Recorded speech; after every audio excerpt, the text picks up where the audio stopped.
Hi everybody, this is Belinda from Belinda's Book Nook, and I'm here to talk about my April TBR. What are you guys reading for April? Let me tell you what I'm going to read for April. I'm excited about my list for this month. It's going to fulfill some things that I want to do, so I'm excited about that. And I have already started a couple of them. So let's get started.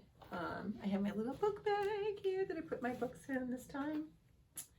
Let's start with this one first. Let's do this one first. It's the smallest one, and I should read it first so I can feel I can get a win. Sometimes it's nice to do that, so then it kind of motivates you to go further. But the first one is August Wilson's The Piano Lesson. We're going to get it done this year. I want to get some more of his plays done. I would love to finish all of his plays, but let's just say, I'll be happy with this. This one will fulfill my Blackmail Author Challenge that I talked to you guys about in a couple of videos ago. And this one also will fill my Classics Challenge, just reading more classics. And it was, I don't think it is, I can't remember. I don't know if this was on the TBR card. But if it is, that would be like 3 things that this would fulfill if I read this. And so I'll give you a quick little read of the back. In his second Pulitzer Prize winner, August Wilson fashions a haunting and dramatic work. At the heart of the play stands the ornately carved upright piano that has been gathering dust in the parlor of Bernice Charles's Pittsburgh home. When boy Willie, her exuberant brother, bursts into her life with his dream of buying the same Mississippi land that their family had worked as slaves, he plans to sell their antique piano for the cash he needs to stake his future. Bernice refuses to sell, though clinging to the piano as a reminder of the history that is their family legacy. I really discovered last year August Wilson's plays. Not that I didn't know, wasn't aware of them. I just started reading them and I like them.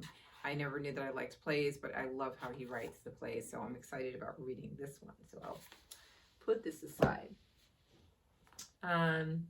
Let's see. The next one is going to be on my list of beautiful covers. This is a new release that I'm reading while it's new still. You know how I get a little funky about that. But I haven't heard a lot of people like too much talking, so I think I can get into this without having a lot of other distractions. And this is Dust Child by Nguyen Van K Mai. And this one I talked to you about before. It follows 4 different people, I believe, and how their lives intertwine. And it is, I started it already. I'm only like, let's see. That's not my bookmark, is it?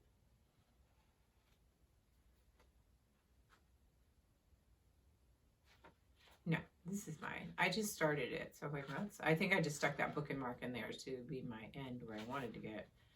But I've read,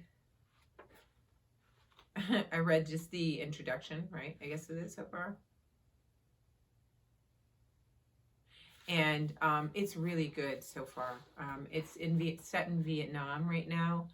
And it talks about Amerasian children, children that were born of servicemen and the local women there, and in Vietnam. And there's one that I think the first gentleman that I'm following right now, he's trying to get his family over to the United States, and they're showing kind of like what the obstacles are for it. I think this is going to be beautiful, a really great story, a lot of learning for me. It's so far just from the very beginning that what I've read, I'm really liking it. So I will keep you guys posted on this one, because I think it's going to be one of those magical books. So that's one that I have, right? And then this one, this one was interesting because this one was like, I went to the library to go pick up a hold or return. And I went to the new, like the section where there's books, and this book was there, and I just caught my eye because it was a Black woman on the cover. And then I started reading the back, and I was like, this kind of sounds interesting. I want to read it. And it's called Weightless, Making Space for My Resilient Body and Soul by Everett Dion. And apparently she wrote another book called Lifting as We Climb, but I didn't read that one.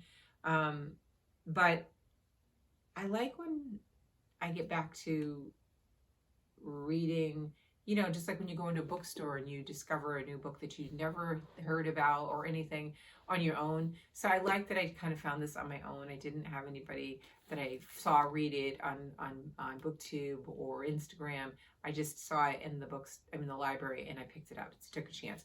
I think in this one, I think I started to read the introduction, and I've only gotten, I completed the introduction also in this one. So I'm not far. There's been, like I said, a lot of things going on, and so I haven't really been able to do a lot of reading, but I did read the introduction, and I very much like where it's going and think that I want to read this one. So let me see if I can read a little description. Read the description. Can we put a little beep across that? Description. Didn't mean to say that. I'm sorry. Okay. It says, a poignant and ruthlessly honest journey through cultural expectations of size, race, and gender, and toward a brighter future. It says, in this insightful, funny, and whip-smart book, I can't believe I did that, acclaimed writer Yvette Dion explores the minefields fat Black women are forced to navigate in the course of everyday life. From her early experiences of harassment to adolescent discovery in internet chat rooms to a diagnosis of heart failure at age 29, Dion tracks her relationship with friends, sex, motherhood, agoraphobia, health, pop culture, and self-image. Along the way, she lifts the curtain to reveal the subtle, insidious forms of surveillance and control levied at fat women. At the doctor's office, where any health ailment is treated with a directive to lose weight, on dating sites where larger bodies are either rejected or fetishized, on TV when fat characters are asexual comedic relief. But Dion's unflinching account of her deeply held prejudices is matched by her fierce belief in the power of self-love. So it sounds really good, right? On the radar for you all, if you haven't heard of it. Sounds like it's a good one, a nice little surprise in there, and I think a good one to put in with these other books. So there's that. Then this one you saw, this one I got from a local independent bookstore that just opened. I had her order it for me because they didn't have it at the bookstore. I had read this author's debut novel, and this is her first of a foray into adult contemporary, and it is called The Neighbor Favor. Love Was Closer Than You Knew by Christina Forrest. And I have started this one, and I am about 50 pages in, and it's really lovely and light and cute. So this is going to be a nice one to kind of mix in with it. Now, I'm going to make a confession to you. I thought, my brain thought it was going to be Springathon, but that is not until next month. However, I want to read this book because I need the information for it to help me with my garden. And so I picked a book, and I've written it already down in here. Hello. I didn't write Springathon, thank goodness. But you know what? Who's to say I couldn't do a Springathon book in April? I will read one hopefully next month as well. But if time permits, this is the one that I wanted to read because I thought it was this month. Crazy me, thought it was this month. So I'm still going to count it. I'm still going to count it because chances are I'll still be reading this next month anyway. So, but if I can start it this month and then finish it next month, there you have it. This one is called Grow Your Soil. I think I showed you guys when I got this one. And I just am fascinated to find out more about soil and how I can, I do some things with my soil now. I want to see if I've been on the right track, but also, other processes that I was previously thought was okay are not necessarily okay, and they might be more harmful. So I want to read up on this one. So this one is Harness the Power of the Soil Food Web to Create Your Best Garden Ever by Diane Meisler. And there's a foreword by Elaine R. Ingham. I don't know who she is, but I'm sure that somebody does. And the cover is so cute on it too. Look at the cover on it. So it's not a really big book. It's written really nice, and easy with lots of stuff highlighted, some little pictures. pictures. And so I hope that I can like pull some, glean some good facts that can help me with my garden this year. So that is the book that I was thinking I was going to read for Springathon that really isn't starting until May. And I was like, well, but I'm like, what if I started a little bit now? That way I can finish it by next month, at some point. So it's okay. And besides, I do read books that are like that, like considered Springathon in other parts of the year. So don't knock me yet. Now, my last book on here is my Reedy Soul Lit book club selection, and I have the ebook of it. And I couldn't get the cover to come out for whatever reason, so I'm going to show you the cover here from the Goodreads. And this one I mentioned to you guys before. I don't know if you can see it, but this one is Wild, Beautiful, and Free by Sophronia Scott. Let me see. Okay, so let me read the description to you. From award-winning author Sophronia Scott comes the story of one young woman's bold journey to claim her birthright and carve out her own place in a world that tells she doesn't belong.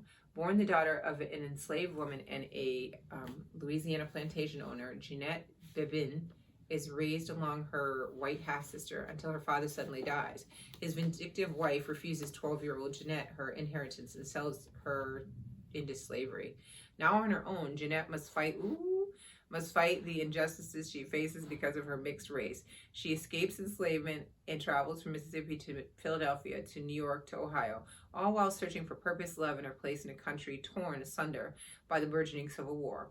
Everything seems to fall into place when she meets Christian Robichaud Colchester, the white proprietor of Fortitude Mansion, a safe haven for escaped slaves, where Jeanette teaches. But despite their instant connection, Jeanette isn't convinced she belongs in his circle. In a world that tells her that she doesn't fit anywhere, Jeanette must decide what's more important, bending to the expectations of others or embracing her true self. That is the description. It sounds very, very good. It's a historical fiction with Civil War retellings and a little bit of I would call that a little bit of romance there going on it as well. So it sounds like it's got all the little feels in it. So that one I have not started yet, and I need to get on it because we have usually 2 sessions, so one halfway and then one at the end, and I try to make it for sure for the one at the end. But and I do think this time, I think also that Dee Dee is aligned for our book club to ask questions, which this time I will have a question and I will be there on time, if not early, for the book club, because I was so sad about the last one not being there on time. So that is my other book. So we're looking at, we're talking about me, right? So let's see, it might be ambitious, but we're talking about 1, 2, 3, 4, 5, 6 books now. I don't know. And it's also gardening season is going to begin. So we will see. I mean, I'll definitely get my book club one done. I really want to get this done because I keep saying I'm going to read them. This one is a super fast one at nighttime. So it's just hunkering down in the day to get to the other ones that I think that we'll see. If I get half done, I'll be happy. I should say if I get one done, I'll be happy. But those are the things that I'm thinking of. Those are the things I'm thinking of reading for the month of April. Let me know what you're thinking of reading. Is there like anything special that you're reading? Do you notice that I raise the voice at the end when I ask a question? I know we're supposed to, but I just noticed I was doing it a little bit more. I'm a little loopy, so don't mind me and my overanalyzing things right now. I need some sleep. Oh my God, it's not fitting now. Well, there you go. Oh, because this wasn't in here. This one was in here. I like having this because I put this inside of my bag when I go, if I go to work in a cafe and want to work with my laptop.